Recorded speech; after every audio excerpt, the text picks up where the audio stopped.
I mean, how weak are you on TV complaining about tuna and noodles? I'm sorry.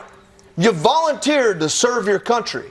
You can come back, get out of the military, and do like all of these Democrat veterans and complain about it and make commercials and be a sellout if you want to and come up with a new way of doing things. Fox News host Joey Jones ripped the troops for bringing up conditions such as these. All right, y'all, so a couple y'all wanted to see how the ship look, or the head look, aka the bathroom. The shower's right here, you feel me? This is what we go through on a carrier in the Navy. They say join the Navy, right? Join the Navy. Yeah, look at this, y'all. This is crazy. This ain't even the worst part, man. Sinks atrocious. Wait till y'all see the toilets, man. Look at the toilet. Y'all expect me to take a doo-doo in this, y'all? Nah. Y'all crazy. Look at this. Come on now. Join the Navy, though, right? Join the Navy. Yeah, all right, bro. However, for right-wing outlets, they suddenly hate the military. But to sit there and say that it was terrible because you had a corn dog and a hot dog, I would have traded a block of C4 to the Taliban for a hot dog by about July 2010. I just do not understand the mentality. If this is a representation of who our military is now, and I'm not saying it is, but there's at least enough for some of these trash rags to print about it. If this is who we are, we're just Rome sitting here waiting to burn. We've got nothing left. It makes me fume. But to that little kid and whoever raised him, Lord, help you if you ever go into a hot war on the ground like millions of Americans have. I can only think what a World War II veteran sitting there who's lucid enough today to see that and think about the 6-month journey home from fighting the toughest war we've ever fought after being there for 4 years was thinking, listening to him complain like that. This is truly diabolical and shows where the Republican Party is at. What have been some of the challenges, being out here at sea for so many consecutive days? Honestly, the only thing challenging is like mental challenges, like trying to manage my sleep, stuff like that. U.S. officials told me that earlier this month, a sailor went overboard from the USS Abraham Lincoln. That sailor was rescued in about an hour and was medically evaluated and then was brought off the ship. But this incident is now added to a growing list of concerns about the crew during this extended deployment for the Iran war. It's tough. I said I had my first kid born in February, so very excited to get home, meet her. You've never met your daughter? Nope. So she was born right around when this conflict started. Luckily, she was born February 6th, so I was able to get on FaceTime, watch the birth, talk to my wife before everything went down. Because if you do remember, in their fight against the LGBTQ plus community and ridiculing, for example, not a huge fan, but Pete Buttigieg for being a gay man with obviously a husband, having a child together, they ripped family values apart. That is all that they talked about, what feels like from yesteryear. Oh, the nuclear family is so strong. We need the nuclear family. We need, marriage is between a man and a woman, blah, blah, blah, blah, blah, blah, blah, blah, blah.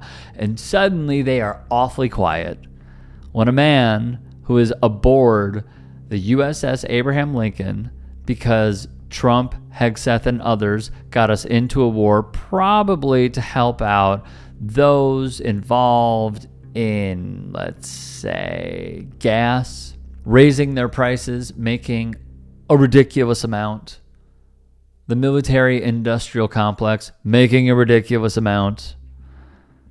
And having us get into a war that we never should have started in the first place. This man is a hostage. Those sailors are hostages in this war that no one wanted. And yet, as we have seen in every single Republican administration that I can remember, a war has started. Pro-family values indeed. I was asked to share this, so I'm going to. This is directly from a family that's close to one of the sailors on board the USS Abraham Lincoln and is a combination of reports received via phone calls and text messages. This is their accounting of their experience. They left in November, and by January and February, families were being asked to send care packages with basic items because the ship store had already run out. Sailors were asking for things like body wash, socks, underwear, jerky, drink mixes, and toilet paper. Family also sent a double-walled water bottle so the sailor could have cool drinks during their 12-hour watches and after-watch work times.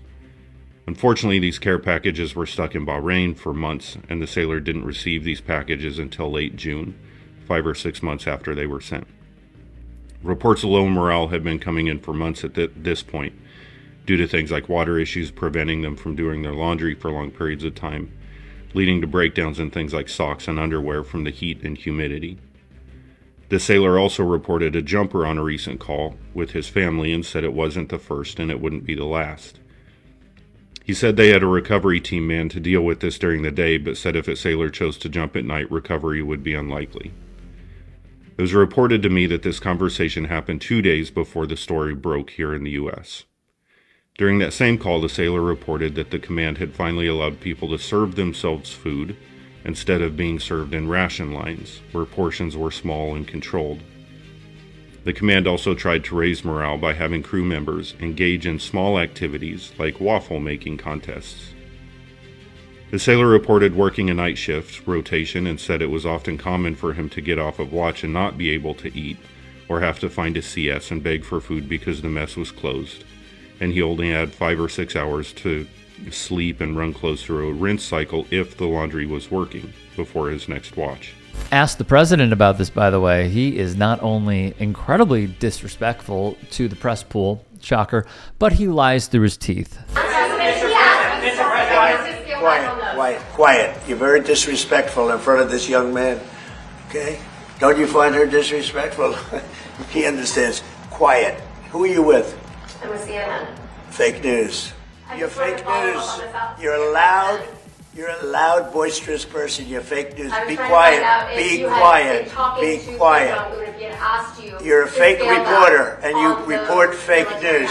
Go ahead. Mr. President, is there enough food on the USS Lincoln? Yeah, it is. That was a CNN fake report. The Lincoln has been out there for a period of time, good period of time. But over the years, we've had them out there much longer. I was at a group meeting, and an admiral came up to see me over the weekend. And it was at a big group, and he happened to be an admiral retired. He said, I've been on ships that are out there much longer than that, sir. And I know people on the Lincoln, they say it's beautifully maintained and beautifully taken care of. Then there's a report from Midas Touch that would shed even more light on the atrocities that are taking place aboard the USS Lincoln. Why isn't there milk? A family member would ask. One sailor aboard the Lincoln explained the ship's supply runs simply can't keep perishables fresh long enough to make the trip out to the carrier. So the supply ship that comes here can't bring fruits and stuff because it can't stay fresh long enough with the time it gets them to get here. So we haven't had anything fresh but meat because it's freeze. Sometimes it gets here rotten. Furthermore, in the same message, the sailor relayed a convo with another crew member. Quote, I was talking to some random dude at the smoke pit, and he was saying it's an experiment the government is doing to see how far they can push the sailors and their limits of being out to sea with the worst experience. The sailor was careful to frame this as something someone else said, not a claim the sailor is personally making, adding, I don't know anymore. Hey, I appreciate you watching. Now, if you can, please do become a channel member by going to youtube.com/tytsports and clicking the join button. If that's too much for you, you can just go to tyt.com/join to become a member. It helps all of us out here at the Young Turks and keeps our network afloat. In addition, you could follow me on my socials on Twitter, Instagram, and TikTok. Appreciate the love. Have a great day.